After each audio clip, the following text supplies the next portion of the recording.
It's a little bit of a different perspective.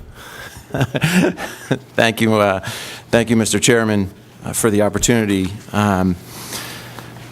Good morning, and I really appreciate the opportunity for these hearings in general.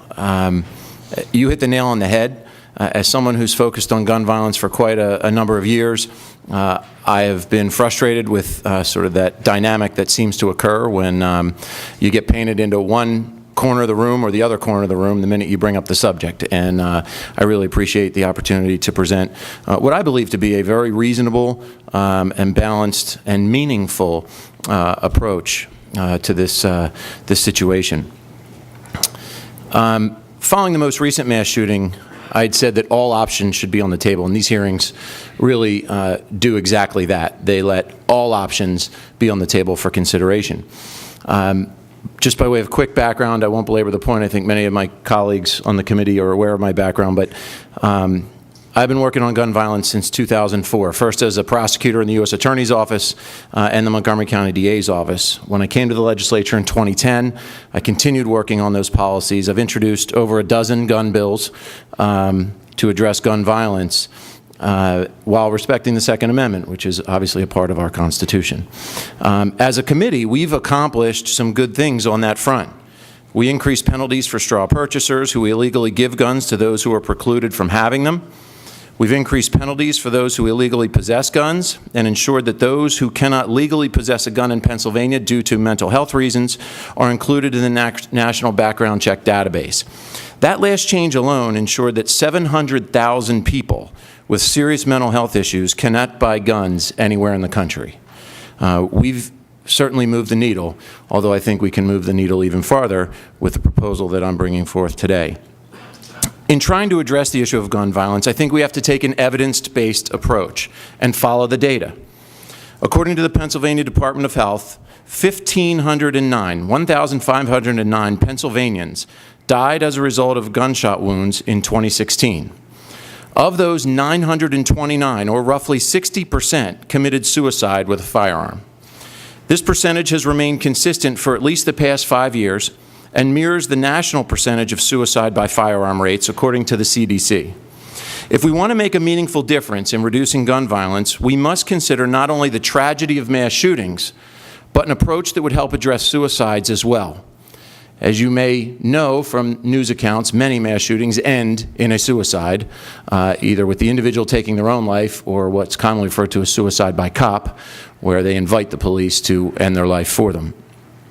What I think is especially compelling is that the studies show that most of those committing suicides and mass shootings are obtaining their guns legally. And I think that's an important fact that we need to consider as we look at some of the different approaches that are out there. Since the tragic shooting in Parkland, Florida, I've been working on a new proposal that is already in place in 5 states and is now being considered in 31 states across the country, as well as the U.S. House and U.S. Senate. My bill, House Bill 2227, creates extreme risk protective orders in Pennsylvania. Under my proposal, a family member or law enforcement official could ask a judge to temporarily remove someone's guns if they are found to be a danger to themselves or others.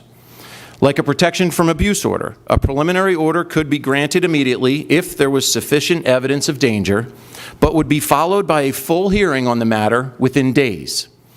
At this hearing, the subject of the petition would be granted full due process rights, including the right to be represented by counsel and to have one appointed for them if they could not afford one, the right to present witnesses and offer evidence, and the right to cross-examine any witnesses offered against them.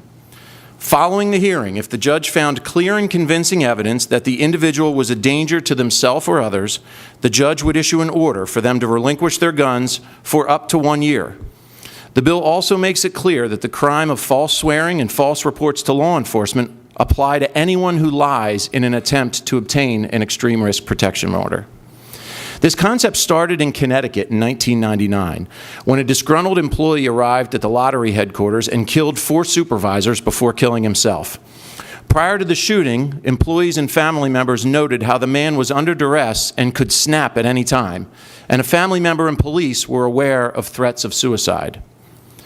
Then Indiana adopted a version in 2003 after an Indianapolis police officer, Jake Laird, was killed by a man the police knew was dangerous. The police had previously hospitalized him and taken his guns, but were forced to return those guns to him. Before killing Officer Laird, the man killed his own mother and took to the streets of Indianapolis, shooting along the way. He was justifiably killed by police. Next to adopt extreme risk protective orders was California, following the mass shooting, killing 6 people and then a suicide on the streets of Isla Vista. The murderer's family had attempted to commit him, but unfortunately he did not meet the criteria. Prior to the shooting, someone online commented on a video that the man posted of himself, saying that he, quote, looked like a serial killer. In Washington state, the voters adopted extreme risk protective orders with nearly 70% of the vote. A mother involved in pushing the initiative had a son with mental health issues who she described as depressed and increasingly violent. But he nonetheless was able to purchase the gun that he used to kill his stepsister before turning the gun on himself in the family home. Finally, in Oregon, a Republican state senator who was a U.S. Army Special Forces veteran introduced extreme risk protective order legislation following his son's own suicide. His son was a U.S. Navy veteran himself. His father explained how his son never fully recovered from the trauma of war. Duke University studied Connecticut's extreme risk protective orders, and they found that the law prevented more than 75 suicides over a 14-year period. From Connecticut to California, from the bluest of blue states to the reddest of red, states all across America are adopting this approach to help stem the tide of gun violence. This approach has been endorsed by writers at the National Review and the Washington Post, and a myriad of publications from one end of the country to the other. It's time we adopted the extreme risk protection orders provided for in my bill, House Bill 2227, and started saving lives in Pennsylvania.